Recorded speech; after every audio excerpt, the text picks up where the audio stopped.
કે જ્યારે મેં બિઝનેસ સ્ટાર્ટ કર્યો ત્યારે it was a question of survival. So when I left my past company I was having capital of 2 lakh rupees in my bank. So it was not at all about money, it was just only about the survival and proving myself what I have earned, and the only thing which I earned from this Ahmedabad was my goodwill. સો મારું એક goodwill હતી કે અમદાવાદની અંદર કે જે pass કંપનીની અંદર હું પરફોર્મ કરતો હતો that was known to every one. Like Sajan સાહેબ અહીંયા બેઠા છે, એમના બોસ છે, he gave me most of the opportunities has come from Zydus, but that Zydus opportunity has not come because I was known to him as a person. I was known to him as an engineer who was working in an organization and who was performing constantly the way a client wanted. So spark, yes, મારા મનમાં એક વસ્તુ clear હતી કે let us construction industry is not a good industry, એને બધા ચોર જ સમજે. સો પહેલો મગજ પર એક આઈડિયા, પહેલો મગજ પર એક વસ્તુ હતી because I have studied in Sainik school. So honesty, dedication and ethics has came from primarily because my father is a farmer, but honesty and discipline has come from my schooling which I have done in Sainik School Balachari Jamnagar from 5th to 12th. એટલે આ ત્રણ ગુણ લઈને કન્સ્ટ્રક્શનમાં રહેવું was little bit difficult. સો આ ગુણ સાથે start કરવું અને એ ગુણોને પકડી રાખવા, that was a big challenge also, and it was a passion in my mind. બીજી વસ્તુ એ હતી કે ક્લાયન્ટ ઇઝ ગોડ. હું હંમેશા એવું જ માનતો કે ક્લાયન્ટે કહ્યું તો let us try it.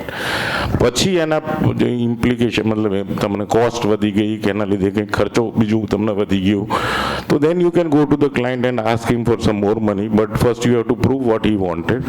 And I have never seen in my career of 35 years if you perform well, every client is a good client. હું 28 કરોડનું મારું ફર્સ્ટ યર હતું and I reach to about 100 crore at my third year or maybe fourth year. My brother is in Germany and he is an IT guy. So એને મને કહેલું, મને કે તું રોજ સાઇટ ઉપર જઈને ગાળો દે છે, ઊંચા અવાજે વાત કરે છે, you can't go ahead like this. So there comes the question, when you are going large, you have to implement yourself to a world wherein it is much more process oriented and organized way you can go. So that was the first click he told me to adopt ERP. So ERP was something new to me. We were used to ERP from Torrent, Intas, I think Cadila was also at that time in ERP or not, I am not sure. But મારા મનમાં ERP was something which was negative. કારણ કે મારા check time પર આવતા જ નહોતા. Amendment બાકી છે, આ બાકી છે કે કંઈક ને કંઈક બાકી છે કે એકાઉન્ટન્ટે હજી એન્ટ્રી નથી મારી, so many issues. So first question was reluctant કે ના બોસ આપણાથી ERP તો થાય જ નહીં, because companies like Torrent, Intas, Cadila, these are all fighting for that ERP software to implement, and that took maybe 1 year, maybe 2 years. પણ તે છતાં એવું હતું કે ચલો let us take a risk of doing that 100 crore તમે business કરતા, if you are earning at 8 to 10 crore. At that time, I think cost was 54 crore of hardware and 54 lakh of hardware and 50 lakh was implementation cost. Total cost was 1 crore. મેં મારા ભાઈને એક જ વસ્તુ કહી, બસ હું 1 crore વાપરવા તૈયાર, પણ તું દુઃખી ના થતો if I close it at any point of time. કારણ કે he was an IT guy, એનાથી 1 કરોડ રૂપિયા સહન ના થાય. આપણે કમાઈએ છીએ તો આપણાથી સહન થાય. So he was working as an employee, so એનાથી 1 કરોડનું રિસ્ક ના લેવાય. પણ મેં એક સમજાવ્યું કે 1 કરોડનું રિસ્ક લેવા તૈયાર, but the biggest challenge that ERP software has to be adopted from the top level. કોઈ દિવસ તમારો સ્ટાફ તમને આવીને નથી કહેવાનો કે sir it is good. So I think first and the foremost thing which an SAP people, as anybody want to implement SAP, with some of the members must be having a good business and they must be thinking of going and implementing SAP.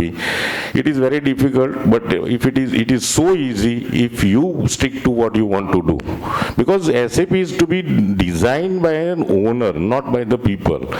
અમે લોકો જ્યારે SAP કરી લઈ લીધું પછી જાહેરાતની અંદર માણસ advertisement આપે તો નીચે લખે કે knowledge of SAP will be appreciated. તો મેં કીધું કે SAP વાળા બધા જે જાણતા હોય SAP વાળામાં માંડે તો પગાર બધા 25,000 થી 40,000 પહોંચી ગયા. એટલે મેં કીધું યાર બીકોમ માણસને કોમ્પ્યુટર આવડવું જોઈએ, SAP ક્યાં આવડવાની જરૂર છે? SAP તો આપણે શીખી લીધું છે. Now it's a question of 4 or 5 entries which he has to make. So અમે લોકોએ શું કર્યું કે લેમિનેશનની 5 સીટો કાઢી નાખી, એને કોન્ફરન્સમાં બેસાડી દીધો કે ભાઈ આ 5 સીટો લઈને જો ને તું સ્વિચ દબાય ત્યાંથી કોમ્પ્યુટર શરૂ થાય તો 6ઠ્ઠી એન્ટ્રી તો તું આઉટ થઈ જાય છે. So he don't have to learn SAP, he has to learn computer. So આ બધી વસ્તુઓ નાની છે પણ people exaggerate it because SAP as a company, as a owner, as a CEO, people has to think too much because they have to go through all the processes of your business. But when you talk about a person making a voucher entry, when you talk about a person making a billing entry, or when you talk about person working on HR, they all have a work over 4 to 5 or maybe maximum 8 to 10 transactions on the computer switch keyboard, and then he makes the first entry. So point અહીંયા છે કે how to make simplify your business. તમે પોતાના બિઝનેસને કેટલો સમજો છો, તમે તમારા સ્ટાફને કેટલો સમજો છો, and how do you want to simplify things. અત્યારે જે સાહેબે કહ્યું કે તમે અનઓર્ગેનાઇઝ ઇન્ડસ્ટ્રી, એ મારો બહુ મોટો ડર હતો, પણ એ ડર હું ધીરે ધીરે આવી રીતે સોલ્વ કર્યો કે પહેલાં હું તો સમજી લઉં સાચું શું છે, and then you try to convince people and people are gating.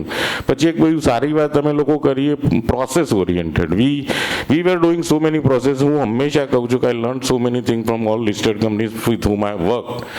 પણ એ જે શીખ્યા પછી how to implement on in your organisation, તો that strict order and strict instruction goes from my hand. અને એ તમે પકડી રાખો, ચાલશે, તમે બોલી ગયા તો પતી ગયું, ત્યાં તો દોડશે, નીચે તો દોડવા માંડશે. સો ચાલશે, આપણા મોઢાથી ના ચાલે. And that's how the things have. મેં પછી ડેલોઇટને એપોઇન્ટ કરેલી after 4 to 5 years, 8 to 10 years of my journey. We appointed Deloitte કે ભાઈ અમે લોકો સારું કરીએ છીએ એવું માનીએ છીએ, but come and audit our processes whether we are doing right or wrong. So આ બધી વસ્તુઓ કેવી છે કે તમને કોઈ દિવસ એવું માની લો કે now we are done, no, it is not done. It is always half way you have reach, તો તમને એ મેરેથોન દોડવું ગમશે. બાકી ધંધો એક બાજુ ચાલતો હશે, પ્રોડક્શન એક બાજુ, સેલ્સ એક બાજુ ચાલતું હશે, સાહેબે કીધું એમ પૈસા એક બાજુ બનતા હશે, તો then there is a saturation of creating a history. Business is not about money, it is only about satisfaction. તમને કેવી મજા આવી રહી છે, બિકોઝ પૈસા મજા આવશે તો પૈસા તો બનવાના જ છે. ધંધો સારો ચાલતો હોય તો પૈસા બનવા છે, પણ how much you are satisfied with what you are doing, how much your people are satisfied with what they are doing, that is more important. C, હું એક એન્જિનિયર હતો. એન્જિનિયરમાંથી એક કંપનીમાં, જે કંપનીમાં નોકરી કરતો હતો ત્યાં જ એ કંપનીમાં પાર્ટનર બન્યો અને એ જ કંપનીને 20 વર્ષે છોડી. So living a company where you have worked as an engineer and then become a 40% stake holding in that company and living that company after 20 years, this is the biggest pain. કોઈ બી માણસ 42-45 વર્ષે એવું જોખમ ના લે કે then he try to see as a secured life. તમારા પાસે બૈરાની વાઈફની, છોકરાની, ફેમિલીની બધી જવાબદારીઓ વધી ગઈ હોય એટલે એ વખતે તમે રિસ્ક ના લો. પણ મેં એ રિસ્ક એટલે લીધું હતું કે my expectation was not so much. એટલે જે તમે પ્રોબ્લેમ કહો છો ને કે ઉતાર ચઢાવનો દુઃખ ક્યારે થાય કે તમારા એક્સપેક્ટેશન બહુ ઊંચા હોય. Otherwise, see, whenever you fail, you just think it, let us start it fresh, because your expectations were not to become Dhirubhai Ambani. આપણે અંબાણી થવું જ નથી. આપણે જે થવાનું છે ને જે કરવું છે, that is only what next we want for 1 year, maybe 2 years. We can't plan for 50 years. So જ્યારે સર્વાઈવલની વાત આવે ત્યારે હું પ્રેશરમાં, સિરિયસલી સ્પીકિંગ, હું બહુ પ્રેશરમાં લાઈફમાં કોઈ દિવસ નથી આવ્યો. બિકોઝ હું હંમેશા કેવું કરું કે કોઈ બી પ્રોબ્લેમ આવે, કંઈ વાંધો નહીં, let us now what is the solution.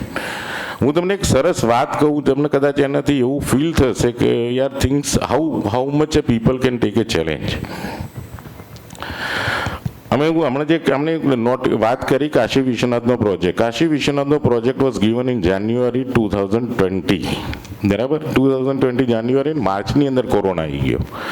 So that 3-4 months gone. Then again we started off with something, and then March 21 UP was affected the worst. બરાબર, સો 16 મહિના જતા રહ્યા, and suddenly December 2021 there was an election in UP. So we were called off for the meeting and we were asked to complete this project in any case by December. જુલાઈમાં મેં meeting કરી.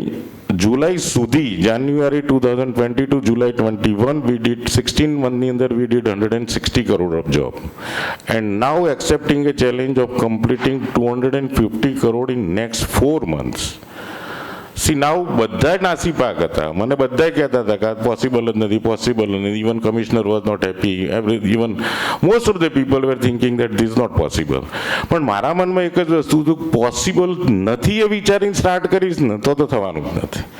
સો we go step by step and when you go pass through 1 month તમારો confidence double થઈ જાય, પછી બીજો 1 મહિનો જાય એટલે ઓર કોન્ફિડન્સ વધતો જાય, and half way you can feel it કે નહીં boss now I will be able to reach it. So point એ મારો અહીંયા કહેવાનો એવો હતો કે આવા ચેલેન્જીસ જ્યારે બી આવે તો ઇટ ઇઝ અ મેથેમેટિક્સ, કે આ પ્રોબ્લેમ છે તેનું કંઈક તો સોલ્યુશન હશે, whether it is a cost effective solution or it's a costly solution that we have to take care. પણ સોલ્યુશન્સ દુનિયામાં ના હોય એવું પ્રોબ્લેમ લગભગ દુનિયામાં હોતો નથી, દુનિયા ના ચાલતી. સો પોઈન્ટ બિઝનેસની અંદર બી એવું જ હોય, તમે પૈસા ખોવા તૈયાર હોય ને તો સોલ્યુશન છે જ છે, પણ આપણાથી છૂટતા નથી, છૂટે નહીં ને તો પછી સોલ્યુશન નથી. સો at one point of time 100 કમાતા હોય તો 90 કમાઈશું, 90 કમાતા હશે તો કદાચ 10 કમાશું, પણ 80 ઇજ્જત બચી જાય છે તો લેટ અસ ડુ ઇટ. તો એવા બધા ચેલેન્જીસ જ્યારે બી લાઈફમાં આવે તો don't put your money first, always put your credit first. I always give one message, it is not doing the thing we like to do, but liking the things we have to do, that makes your life blessed. Amazing. Thank you so much, sir. હું સૈનિક સ્કૂલમાં ભણતો હતો ને 7મા ધોરણમાં જ્યારે પ્રાર્થના થતી ને ત્યારે એક આ બોલવામાં આવતું, એક છોકરાનું ઉઠાડીને ત્યાં ફ્રેઝ બોલવાનો આવતો. આ ફ્રેઝ મને ત્યારથી સ્ટ્રાઇક થયો છે ને I really work in that way. જેમ તમે કહ્યું પ્રોબ્લેમ આવ્યો, ના પ્રોબ્લેમ નથી, જે કરવાનું છે તો કરવાનું જ છે. Nobody is going to come and do for you. So like the things which you have to do and don't think that કે મજા નહીં આવતી. Thank you. Thanks all of you.